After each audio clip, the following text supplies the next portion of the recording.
Today, we're going to discuss a subject that many people are challenged by: staying calm and not getting angry.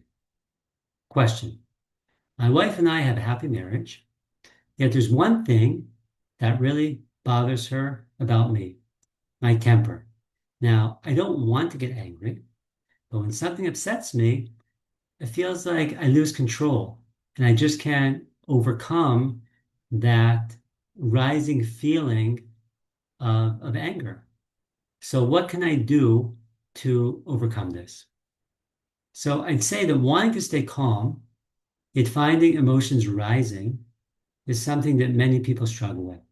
The fact that you want to change already shows self-awareness, which is a positive step. And with focus and practical tools, you absolutely can make progress. Now, I'd like to share the following approach. It's a technique that I put together using a number of different tools.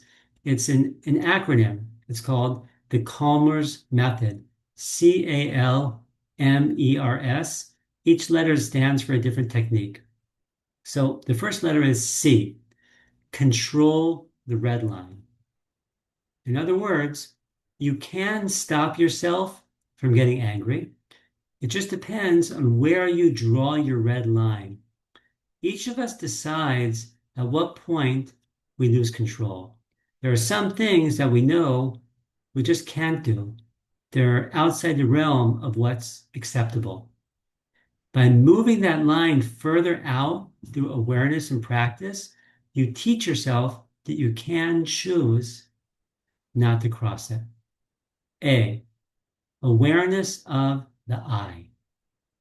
Anger often stems from ego, from focusing on what I want, I deserve, I'm right. Yet when we shift the focus from I to understanding the other person, that reduces tension and it builds empathy, and our anger dissipates. L, let go of expectations. Now, what does this mean? When we get angry, it's when reality doesn't match our expectations. The world outside doesn't always mirror our inner world. Yet, by accepting that disconnect and relaxing certain expectations, it allows for internal flexibility. I'll say that again: internal flexibility. And that helps release frustration and brings calm. M, mindfulness of Hashem. Remember, everything comes from Hashem and everything He sends is good, even if we don't understand. Even if someone seems to wrong us, they're only a messenger. And with this mindset, anger fades and it's replaced with calm confidence, because you realize everything is from Hashem, everything is good, and everything has a purpose. E, emphasize the good. When you focus on another person's positive traits, you see them in a more balanced, compassionate light. It becomes harder to feel anger towards someone that you appreciate and that you see their good.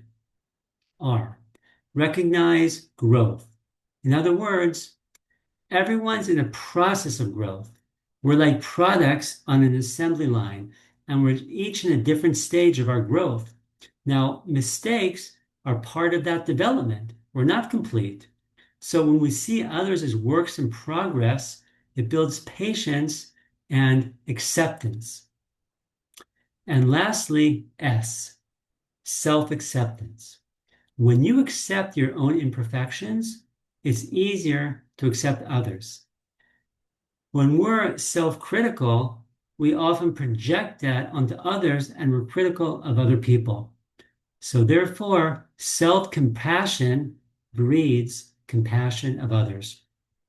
So I'd say in conclusion that by practicing these techniques, the Calmer's method, you will replace reaction with awareness, and you'll create a space for peace understanding, and connection with your wife and other people in your life.